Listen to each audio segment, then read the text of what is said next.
Hey folks, I'm Rupali, your host, and welcome back to Crime Hack. Let's move on to part 19 of the story Mystery of the Catacombs Tunnels.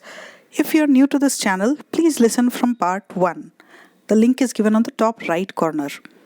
And there will be a bonus tidbit at the end of the video, so don't miss it. Now, without further ado, let's dive right in. Nayak Brothers and the Mystery of the Catacombs Tunnels by Rupali Rajapadhe Roti, Part 19. Raj and Sandy have taken on their first case as amateur detectives, and they are trying to find out who attacked their friend Aakash and why. Initially, they think that it's just a college brawl over a girl, Priya, because the attack had happened right after the Valentines, and the attackers had mentioned Priya's name. But when they get ambushed as well upon simply speaking to Priya, and that too by a grown-up person, they start to think it may be more than just a college brawl. Priya decides to join hands with them when she gets socially isolated over these beat-ups. While searching for clues, Priya finds a peculiar ring at the site where Aakash was attacked. Late in the evening, back home, she realizes that the ring belongs to a guy she knows and he lives in her locality. When she calls Sandy up and tells him about it, he gets really excited and wants to see this guy Tushar the very next day. At the dinner table, Raj and Sandy tell their ACP father about the ambush and get an earful from him. However, the boys note that he looked concerned upon hearing about the ambush, but then later he relaxed when he was told that the boys weren't looted or harmed. I wonder whether something struck a chord with one of the cases that he is working on. Raj wondered aloud. Suddenly, he sat up scratching his head. Hey, do you remember reading anything about a crime committed with chili powder a few months ago? He asked. What crime? Sandy asked. Raj thought hard. I don't remember. Shit, I don't even remember what month it was. But I think it wasn't in Pune. Okay, Hushyar Chand, whatever. Sandy teased and then burst out. But I want to see this guy Tushar as soon as possible. Sandy had already chalked out the plans for the next day. He had developed a way of shutting his brain if he didn't want to pay any attention to a lecture or a scolding. And he could think about anything he wanted, in spite of continuous distracting babble. So it was easy for him to think through all the commotion going on around him. But it may be very risky to spy on this guy alone, Raj objected. I want to come with you when you visit this guy. No way, Raj. Day after tomorrow we are going trekking to Sinhagad. You are coming now, aren't you? And Raj nodded.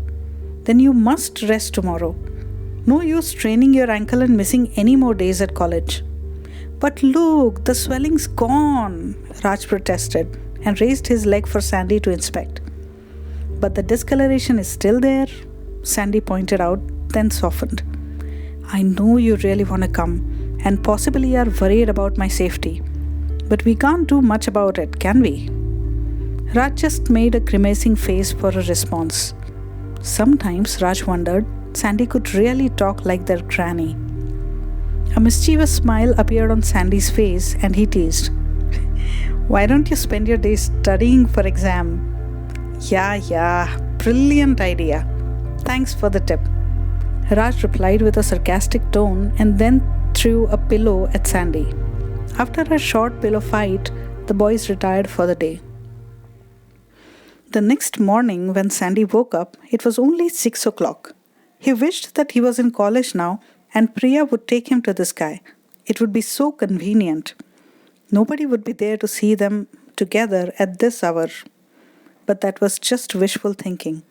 Not knowing what to do, Sandy went for a morning walk to pass the time. At last, at 9, he headed for college. It was Ajay's birthday that day, and when Sandy arrived, the boys were giving him birthday bumps. He immediately rushed to join them. Hey, wait for me! When the kicking finally stopped and Ajay was released, he smiled sheepishly while keeping both his hands on his buttocks. Ow! What a kick-ass morning for a birthday! He wheezed and everybody laughed out loud. Now, where's the party? They've hopped about excitedly. As soon as I can sit again, I will tell you. Ajay built suspense with a false complaint, smiling secretly at his friend's growing impatience. I want to go to McD's and then watch a movie, Sushil declared. No, Pizza Hut, Dev put forth his demand. Burger King, Vishal chortled. Sandy spoke up. We go for pizzas, burgers, McD's and CCD's on everyone's birthday. I propose something new this time. There's this new dosa joint. No! The other boys protested at once and Ajay found his chance. You people decide amongst yourselves first and then come to me. If possible, kill each other in the process. That will make fewer people to give a party for. He started to walk away, his hand still on his buttocks. Hey, where are you slipping off to? All the boys rushed after him. Okay, pizza, they whooped in unison. Can't afford it. McDonald's? Still can't. Then Burger King at least. Are you going to lend me some money? They've offered. I will pitch in. After all, what is my father earning so much money for? Only so that someone could spend it, right? Ajay retorted. Whose party is it anyway? Yours or mine? And they've got the point. So we are going to the dosa place. Sandy was elated. Yes! There you get Chinese, Italian, Mexican, Punjabi and whatnot dosas. They have vegetarian as well as non-vegetarian options. They are literally revolutionizing dosas big time. But I must warn you, that place isn't affordable either. But we will pitch in if the need be. The movie will be TTMM, Tu Tera Main Mera, declared Ajay. Oh, you're treating us for food, so why the movie a shared expense? Let us treat you for the movie, na? They've pitched in on behalf of all the friends. So it was decided that the party was on after the first half. Throughout the first half, Sandy kept a sharp vigil out for Priya, but couldn't find a trace of her anywhere. Her first lecture must have been cancelled. She might come for the second one, he had thought at the start of the day. But it was almost lunchtime now, and she still didn't show up. She was also not replying to the SMSs he sent her. He was growing very anxious and felt downright worried. He decided to go look for her. Sandy's mind was racing fast. He had to go look for her. But where would he find her address? Last evening, he had dropped her near her house, but didn't know exactly which house on what block was hers. Yes, the Romeo would know for sure. He made a mental note of taking her address from Deepak. He felt a sudden urge to get up and go straight to work, but remembered yesterday's awkward moment when he stood up abruptly while the lecture was still on. Automatically, his eyes turned to his wristwatch. Counting the minutes as they passed, he waited impatiently. As soon as the lecture was over, he first informed Ajay that he needed to go out for some very important and urgent work and that he would join the party eventually. He also gave him directions to the dosa joint so they could push off without him. Then he approached Deepak with as normal a smile on his face as he could muster while sternly minding the rush in his stride. Deepak was a noodle-haired, slender boy with a nervous attitude. Hi Deepak, Sandy strode up with a pleasant smile. I was wondering if you could give me Priya's address. Deepak's eyes suddenly widened and he looked both sides furtively. Have you gone completely mad?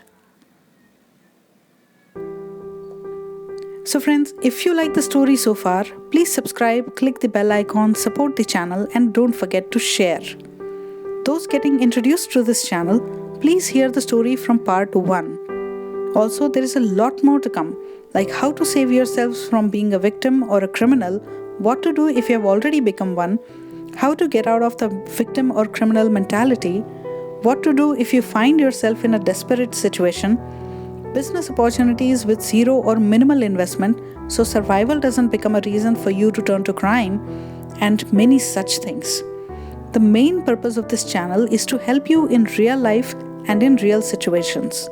So spread the word to everyone. You never know who will benefit from what content on this channel. The Patreon account link is given on the video. Please contribute what you can so I can produce more of such helpful content. I publish a new episode every Monday, Wednesday, and Friday with bonus content on other days. So keep a lookout. Now, for the bonus tidbit. Yes, it's hard to believe, but Amardeep Sada is India's youngest serial killer. He was 8 when he was arrested in Begusarai, Bihar in 2017 for the murder of 3 young children: his 6-month-old cousin, his own 8-month-old sister, and 6-month-old Khushbu, a neighbor's daughter. It is said that his family knew of the first 2 murders, but they did not approach the cops to keep the matter within the family.